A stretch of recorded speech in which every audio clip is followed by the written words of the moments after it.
अल्लाह तबारक व तआला के नाम से शुरू जो बड़ा मेहरबान और निहायत रहम करने वाला है। प्यार दोस्तों, सैयदना बरा बिन आज़िब रज़ी अल्लाह तआला अन्हु से मरवी है कि हम रसूल करीम सल्लल्लाहु तआला अलैहि वसल्लम के साथ एक अंसारी के जनाजे में गए। जब हम कब्रिस्तान पहुंचे तो पता चला कि अभी तक कब्र तैयार नहीं हुई, तो हजूर अकरम सल्लल्लाहु तआला अलैहि वसल्लम वहीं पर तशरीफ़ फरमा हो गए। हम भी हजूर अकरम सल्लल्लाहु तआला अलैहि वसल्लम के साथ बैठ गए। चुनाचे रसूलुल्लाह सल्लल्लाहु तआला अलैहि वसल्लम के हाथ में लकड़ी थी, जिससे आप सल्लल्लाहु तआला अलैहि वसल्लम ज़मीन पर लकीरें लगाने लगे। आकाए दो जहां सल्लल्लाहु तआला अलैहि वसल्लम ने अपना सर मुबारक उठाया और 3 बार फरमाया कि कब्र के अज़ाब से अल्लाह तबारक व तआला की पनाह मांगो। अल्लाह ताला के नबी सल्लल्लाहु तआला अलैहि वसल्लम ने फरमाया, जब मोमिन की मौत करीब होती है तो इसके पास फरिश्ते हाजिर होते हैं और उनके पास जन्नत का लिबास और जन्नत की खुशबू होती है। वो मरने वाले के पास आकर बैठ जाते हैं और इसके बाद मलकुल मौत आ जाते हैं। मलकुल मौत आकर कहते हैं कि ए नेक रूह, अल्लाह तबारक व तआला की तरफ रवां दवां हो जा। तो इस मोमिन बंदे की जान निकल जाती है। जब इसकी रूह कब्ज़ होती है तो इसको पता तक नहीं चलता कि इसके साथ क्या हो रहा है। जब मलकुल मौत इसकी जान निकाल लेते हैं तो जन्नत के फरिश्ते इसको पकड़कर जन्नत के लिबास और खुशबू के अंदर लपेट देते हैं। इससे बहुत ही खूबसूरत खुशबू आती है। जन्नत के फरिश्ते इस रूह को लेकर ऊपर आसमानों की तरफ जाते हैं और वो फरिश्ते इस रूह को लेकर जिस भी फरिश्ते के पास से गुजरते हैं तो उस पर आसमान पर रहने वाले फरिश्ते दरियाफ्त करते हैं कि ये पाक साफ रूह किसकी है, इसको दुनिया में किस नाम से पुकारा जाता था। वो फरिश्ते इन फरिश्तों को इसके सबसे उम्दा नाम से पुकार कर कहते हैं, ऐ फुलां बिन फुलां। जब इसको पहले आसमान पर लेकर जाते हैं तो इसके लिए दरवाजे को खोला जाता है। फिर हर आसमान वाले फरिश्ते इस रूह को अपने साथ लेकर ऊपर वाले आसमान पर जाते हैं। इस तरह इस नेक रूह को 7वें आसमान तक पहुंचाया जाता है। अल्लाह तबारक व तआला उस वक्त इरशाद फरमाता है कि मेरे बंदे का नाम इल्लीयीन में लिख दो और इसको ज़मीन की तरफ ले जाओ, क्योंकि मैंने इसको इसी से पैदा किया और इसलिए इसको इसी में लौटाऊंगा और फिर इसको इसी से दोबारा निकालूंगा। हमारे आकाए दो जहां हजूर अकरम सल्लल्लाहु तआला अलैहि वसल्लम ने फरमाया कि इस रूह को फिर उसके जिस्म के अंदर वापस डाल दिया जाता है। जब इसकी रूह इसके जिस्म के अंदर डाली जाती है तो 2 फरिश्ते इसके पास आकर इससे सवाल जवाब करते हैं। फरिश्ते इस नेक बंदे से सवाल करते हैं कि तेरा रब कौन है, तो ये कहता है कि मेरा रब अल्लाह है। फरिश्ते इसको कहते हैं कि तेरा दीन क्या है, तो वो कहता है कि मेरा दीन इस्लाम है।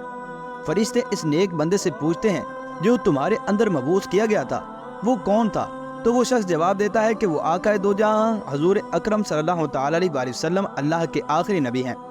फरिश्ते इससे पूछेंगे कि इन सवालों का जवाब तुमने कहाँ से हासिल किया, तो वो जवाब देगा, मैंने इन सब सवालों का जवाब अल्लाह तबारक व तआला की किताब कुरान पाक से हासिल किया है और मैं कुरान पाक पर ईमान लाया हूँ और फिर मैंने इसकी तस्दीक की।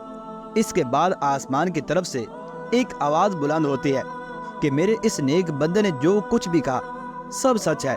इस बंदे के लिए जन्नत के अंदर आला बिस्तर लगा दिया जाए और इसको जन्नत की आला खुशबू भी लगा दी जाए। हजूर अकरम सल्लल्लाहु तआला अलैहि वसल्लम ने फरमाया, इसके लिए जन्नत की तरफ से ठंडी और प्यारी हवाएं आना शुरू हो जाती हैं। हजूर अकरम सल्लल्लाहु तआला अलैहि वसल्लम ने मजीद इरशाद फरमाया कि अल्लाह तबारक व तआला के हुक्म से इसकी कब्र को खोल दिया जाता है।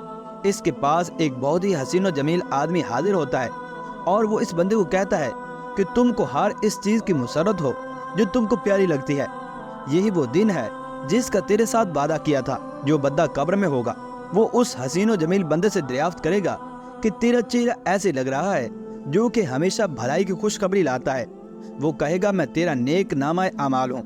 चुनाचे इसके बाद वो कहेगा, ऐ मेरे रब, क़यामत कायम कर दे ताकि मैं अपने नेक अमाल की तरफ जा सकूं।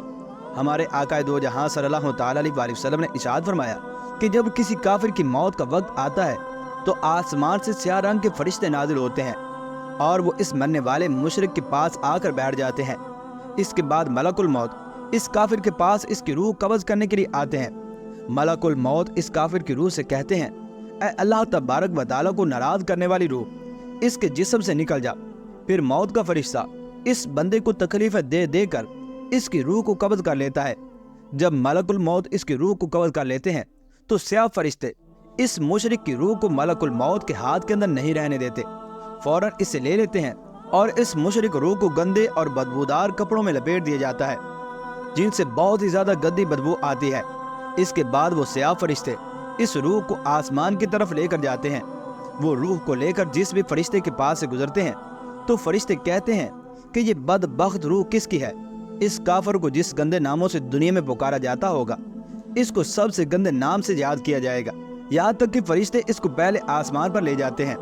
इसके लिए पहले आसमान का दरवाजा खुलवाने के लिए कहते हैं, चुनांचे उस बदबख्त रूह के लिए आसमान का कोई दरवाजा नहीं खुलता।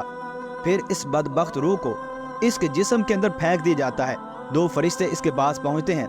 इसके पास आकर इससे सवाल करते हैं कि तेरा रब कौन है, तेरा दीन क्या है और अल्लाह तबारक व तआला के आखिरी नबी कौन है। वो इन सब सवालों का जवाब देने से कासिर रहता है। तो इस वक्त आसमान से एक आवाज़ सुनाई देती है कि इसके लिए जहन्नम के अदाब को तैयार करो और इसको जहन्नम में फेंक दो। फिर इसको जहन्नम के अंदर फेंक दिया जाता है। फिर इसी वक्त इस काफिर से जहन्नम की बदबू आना शुरू हो जाती है।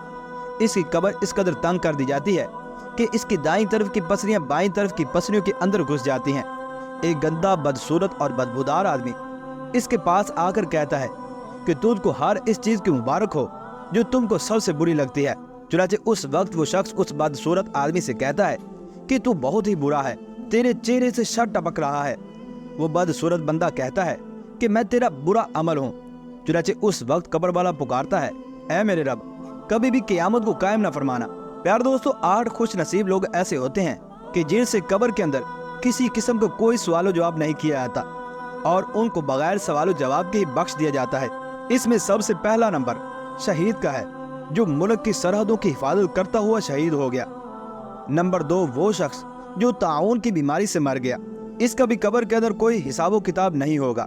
नंबर 3 ताउन के अलावा इसी जमाने में किसी और बीमारी में मरने वाला शख्स जो बीमारी के बावजूद भी अल्लाह तबारक व तआला का शुक्र अदा करने वाला हो। नंबर 4 सिद्दीकीन से भी कब्र के अंदर कोई सवाल जवाब नहीं होता। नंबर 5 जुमअतुल मुबारक के दिन और रात को मरने वाला शख्स भी हिसाब किताब से महफूज रहता है और उससे भी कोई सवाल जवाब नहीं होता। नंबर 6 इस शख्स से भी कब्र में हिसाब नहीं होता जो अपनी रूटीन बना ले कि हर रात को सूरह मुल्क पढ़कर सोए। बाद हजरात ने इस सूरत के साथ सजदे को भी मिलाया है। और नंबर 7 जब कोई शख्स बीमार हो तो वो कुल हुवल्लाहु अहद पढ़े और इसका विर्द जारी रखेगा तो इसको भी कब्र के अंदर कोई हिसाब किताब या सवाल जवाब नहीं होगा। नंबर 8 बाद उलमाए किराम ने फरमाया है कि इनमें अंबिया किराम का भी इजाफा किया जाएगा क्योंकि वो सिद्दीकीन में सबसे बड़े हैं और उनसे भी कब्र के अंदर कोई सवाल जवाब नहीं होता। अल्लाह तबारक व तआला से दुआ है कि अल्लाह तबारक व तआला हमें भी इन लोगों के अंदर शामिल फरमाए। आमीन या रब्बल आलमीन।